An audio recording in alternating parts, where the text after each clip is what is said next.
बिस्मिल्लाहिर्रहमानिर्रहीम। अस्सलाम वालेकुम। आज की 14वीं क्लास में आपको हम खुशामदीद कहते हैं।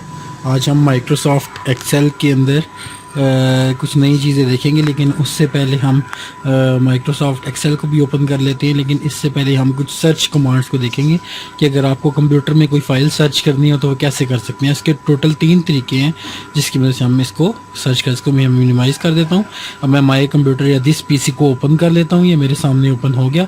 आपने कंप्यूटर में कोई भी फ़ाइल ढूंढनी है, सबसे पहले आप उस ड्राइव में चले जाएँ जिस ड्राइव में आपने वो फ़ाइल आपको लगता है कि मौजूद होगी, जैसे कि सी ड्राइव।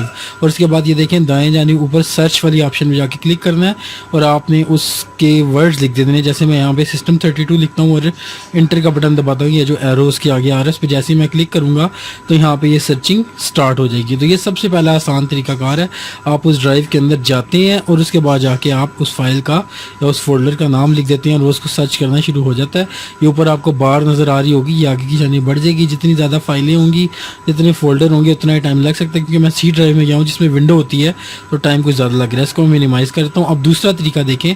दूसरा तरीकाकार ये है कि आप माई कंप्यूटर या दिस पीसी में जाके सी में जाके और उसके बाद आप उस फोल्डर के अंदर मज़ीद चले जाएं, जैसे कि विंडोज़। और उसके बाद ये देखें मैं यहाँ पे ये जाता हूँ तो यहाँ पे आपको मुझे सिस्टम 32 का फ़ोल्डर नज़र आ जाएगा। ये देखें यहाँ में मौजूद है। इकट्ठा था, मैंने गलत लिख दिया।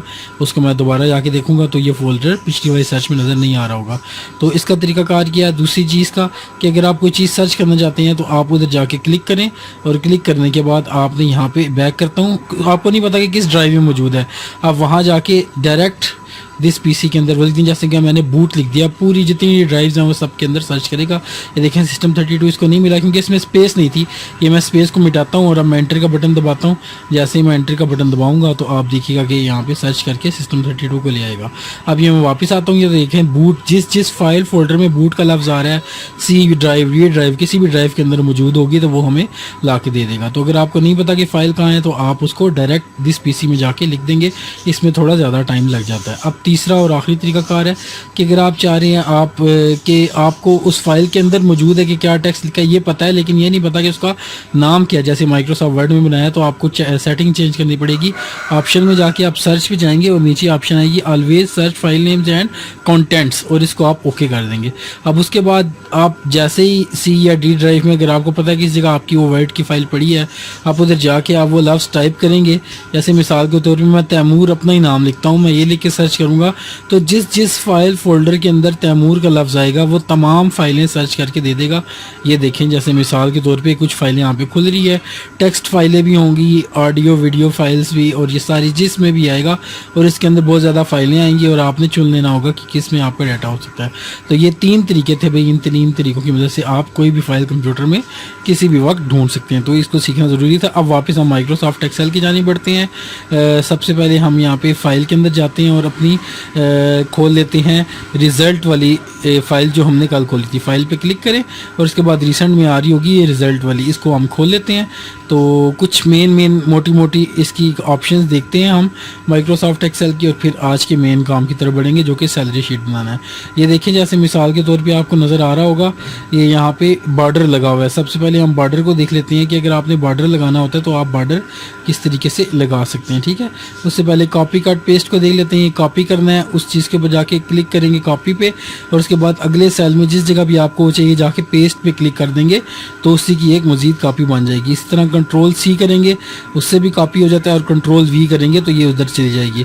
इस तरीके से दूसरे नंबर पे कट है, एक चीज़ को दूसरी जगह मुंतकिल करना है, कट करें और उसके बाद कंट्रोल वी के ज़रिए पेस्ट कर दें। तो ये कॉपी कट की कमांड्स हैं। ये देखें कट करके उसके बाद फिर आप दूसरी जगह जाके इंटर भी दबाते हैं तो उससे भी आ जाता है, पेस्ट के ऊपर क्लिक करते हैं तो तब भी दूसरी जगह मुंतकिल हो जाता है। कॉपी और कट की कमांड थी। जब कॉपी कट करेंगे तो उसके गिर्द लाइनें आने शुरू हो जाएंगी जो ये जाहिर करेगा कि ये चीज़ कट हो रही है। इस तरीके से बॉर्डर को देख लेते हैं। आपने सबसे पहले सिलेक्ट कर लेना है, उसके बाद ये होम मेन्यू पे बॉर्डर की ऑप्शन आ रही है, इस पर जाके क्लिक करें और ऑल बॉर्डर सेलेक्ट कर लें, तमाम के गिर्द बॉर्डर आ जाएगा। अभी मैं इसको कंट्रोल जमा जेड करके वापस करता हूँ ताकि आपको नज़र आए। ये जो आम लाइनें नज़र आ रही होती है सिर्फ हमें दिखाने के लिए होती हैं। अब मैं इसको प्रिंट प्रीव्यू में जाके देखता हूँ। मैं प्रिंट के ऊपर जाके क्लिक करता हूँ तो ये देखें प्रिंट के ऊपर जाके मैंने क्लिक किया तो ये मेरा पहला पेज आ रहा है। ये देखें पहला पेज आ रहा है, मैं दूसरे पेज की जानिब बढ़ता हूँ तो इसके लिए मुझे नीचे जाना पड़ेगा। ये देखें सेकंड, ये थर्ड पेज आ रहा है और सेकंड पेज के ऊपर भी जाते हैं।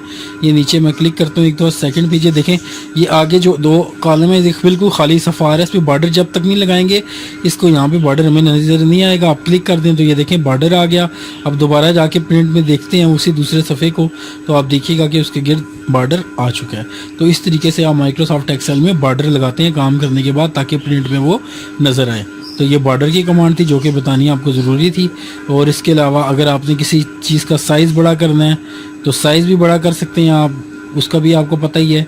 सबसे पहले जैसे हम सैलरी शीट बना रहे हैं, सैलरी शीट लिख लेंगे ऑफ एम्प्लॉइज़, ठीक है जी। उसके बाद ये हम एक तनख्वाह का बना रहे हैं अपने एम्प्लॉइज़ की शीट। सबसे पहले सीरियल नंबर, नेम, आपने सोचना है कि आपको इसमें कौन कौन से खाने चाहिए होंगे। फादर नेम, क्योंकि एक नाम के कई एम्प्लॉइज़ हो सकते हैं। बेसिक सैलरी, बुनियादी सैलरी, फिर एक दिन की तनख्वाह, फिर ओवर टाइम, ठीक है, आवर्स, फिर ओवर टाइम कितना बनता है, फिर उसकी अमाउंट, फिर बोनस, फिर उसके बाद कितनी उन्होंने छुट्टियां की, एब्सेंटीज, रिडक्शन कितने पैसे उनके कटेंगे और टोटल सैलरी।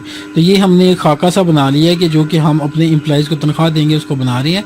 सीरियल नंबर में 1 2 लिख के आपको पता है, उसको सिलेक्ट करके कोने पे जाएंगे, प्लस का निशान बनेगा तो ड्रैग करते हुए जितने हमारे एम्प्लॉइज़ हैं उनकी लिस्ट को खींच लेंगे। उस्मान, उमर, इस तरीके से आप 3 4 जो भी आपके एम्प्लॉइज़ हैं आपने उनके नाम यहाँ पर लिख देने हैं, ठीक है जी। उसके बाद फादर नेम भी इसी तरीके से आ जाएगा। मैं पहले थोड़ा थोड़ा खुला कर लेता हूँ इन कॉलम्स को ताकि आपको पता चले कि इस कॉलम में क्या आ रहा है। डबल क्लिक भी कर सकते हैं और उसको ड्रैग भी कर सकते हैं उस कॉलम के ऊपर जब आप माउस को लेकर जाएंगे। तो ये देखिए मैंने इस तरीके से तमाम की सेटिंग कर ली। ये देखिए एब्सेंटीज, उसके बाद डिडक्शन, टोटल सैलरी, ये हमारा एक बेसिक सा खाका बन गया। उसके बाद फादर नेम तो आ जाएंगे जो भी होगा। बेसिक सैलरी जैसे मिसाल के तौर पे 10,000 है, आप 10,000 लिख देंगे। अब एक दिन की तनख्वाह निकालनी है तो वो कैसे निकलेगी, आपने फार्मूला लगाना है। यहाँ पे हर फार्मूले के शुरू में बराबर का निशान आता है, आप बराबर का निशान पहले दबा देंगे। उसके बाद जो आपकी बेसिक सैलरी है तकसीम 30 कर देंगे आप, एक महीने में 30 दिन। और इशारिया से जो आगे आ रहे हैं आप ये बटन दबाएंगे तो इशारिया वाली रकम ख़त्म हो जाएगी और टोटल आपका नंबर यहाँ पे आ जाएगा। ओवर टाइम आवर्स ये तो हर एक के मुख्तलिफ होंगे। जैसे मिसाल के तौर पे 10 घंटे काम किया है तो अब 10 घंटे की तनख्वाह आप कैसे निकालेंगे, इसके लिए आपको एक और कॉलम का इजाफा करना पड़ेगा। आप जी के ऊपर जाके राइट क्लिक करें और एक कॉलम यहाँ पे आप इंसर्ट कर लें ताकि आपको घंटों के पैसे निकालने में आसानी रहे। जैसे मैं जी है, जी के ऊपर जाके मैं राइट क्लिक करूँगा और उसके बाद इंसर्ट के ज़रिए से यहाँ पे एक कॉलम मैं उसका इजाफा कर दूँगा ताकि पहले मुझे पता चले कि 1 घंटे के पैसे कितने हैं और फिर उसकी मदद से मुझे 10 घंटे के पैसे निकालने में भी आसानी हो, ठीक है जी। तो मैं क्या करूँगा, एक मैं जाके राइट क्लिक करूँगा और उसके बाद मैंने इंसर्ट के ऊपर क्लिक कर दें। ये देखें यहाँ पे ये आ गया। अब कैसे निकालना है जी, मैंने यहाँ पर आवर सैलरी की 1 घंटे की सैलरी क्या बन रही है, तो ये जैसे 333 है, इसको मैं बराबर का निशान 333 तकसीम 24, ठीक है, मैंने 24 कर दिया तो ये मेरे पास 1 घंटे की सैलरी निकल आई। और उसके बाद मैंने बराबर का निशान डाला, घंटों को ज़रब दे दी मैंने पर आवर सैलरी से। जैसे ही मैंने दिया तो मुझे पता चल गया कि जो 1 घंटे की तनख्वाह है वो इतनी बनती है और 10 घंटों की 139 रुपये बन गई। उसके बाद बोनस का नंबर आता है, जितना बोनस देना चाहें 5,000 6,000 आप दे सकते हैं। एब्सेंटीज वो इस महीने में कितने दिन गैर हाजिर, 6 दिन। अब उसके बाद ये कैसे निकलेगी जी, कितने दिन की तनख्वाह काटनी है, 6, इसको ज़रब दे देनी है हमने 1 दिन की तनख्वाह से, तो हमारे पास आ जाएगी कि उनकी तकरीबन 2,000 रुपये डिडक्शन होगी और बराबर। अब उसके बाद हमने जमा नफ़ी कर देना है। जैसे मिसाल के तौर पे बेसिक सैलरी का पहले आएगा हमारे पास सैलरी ड्रेस जो 10,000 है, उस पर जाके क्लिक करेंगे। उसके बाद फिर जमा का निशान डालेंगे। जमा के बाद अगली चीज़ क्या ऐड होगी जी, अगली चीज़ इसके अंदर ऐड होगी आपकी ओवर टाइम, नहीं ये नहीं, अगले वाला ओवर टाइम अमाउंट। इसको मैं मिटाता हूँ, ये मैंने गलत लिख दिया। 10 तो ओवर टाइम आवर्स है ना, पैसे लिखने जमा।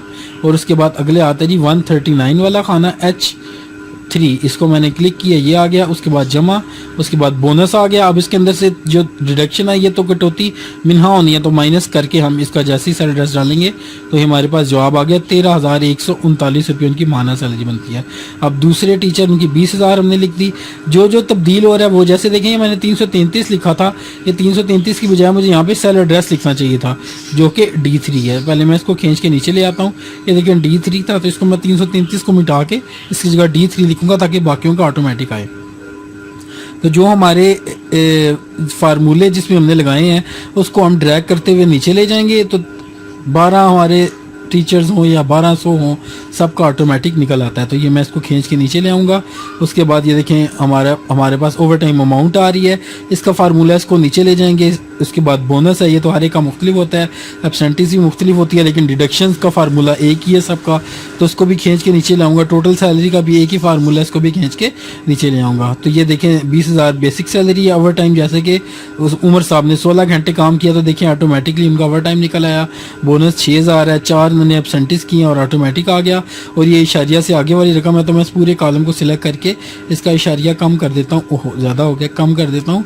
तो ये देखें हमारे पास खुद ब खुद जवाब आ जाएगा। तो इस तरीके को इस्तेमाल करते हुए आप जितनी सैलरीज बनाना चाहे बना सकते हैं। और आखिर में आप बॉर्डर लगा दें जो तरीका बनाया है, तो ये आपका हो गया।